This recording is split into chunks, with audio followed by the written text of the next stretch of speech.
एने परिचय देवे। मु अमर विश्वाल केन्द्रापड़ा सामाजिक कर्मी।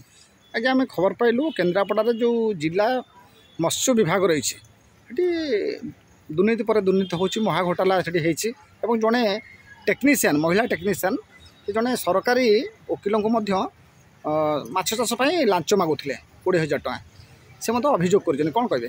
देखो केन्द्रापड़ा अंचल रोचे विकास पथरे ये जो प्रशासन ये जो सरकारी व्यवस्था ये गोटे बाधक साजी।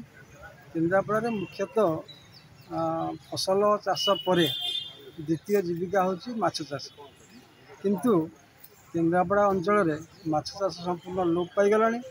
आंध्रु माछ न आसिले लोकों मुहर आईस टे बाजब ना। ये जो परिस्थिति ये परिस्थिति आम जो मत्स्य विभाग संपूर्ण भाव में दायी। चेता पशुनी सरकार जो योजना कर से मिथ्या हिताधिकारी मानू नियोजित करी से बाबद जो सब्सिडी आसुच्ची लुट कर। विशेषकर आमर जो पुरस्तमपुर अजय महांती से जड़े माछ चाषी 4-5 एकर माछ चाष अच्छी।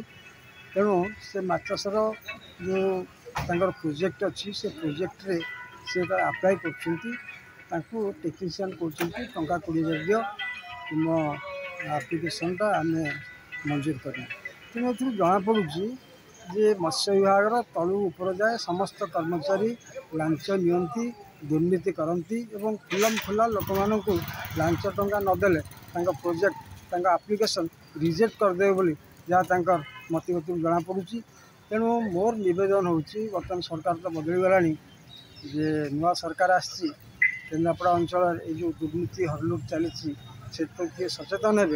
ये जो लांचुआ ऑफिसर सब अच्छा से सब चाकरी डिसमिस करदे चाकरी कर आवश्यक ना घर पठेदे ना केन्द्रापड़ा जमती अच्छी सेमती हम और 5 वर्ष पर पुणी लोकों जो क्रोध पुणी सरकार बदल किंतु केन्द्रापड़ा भाग्य बदली पार ना।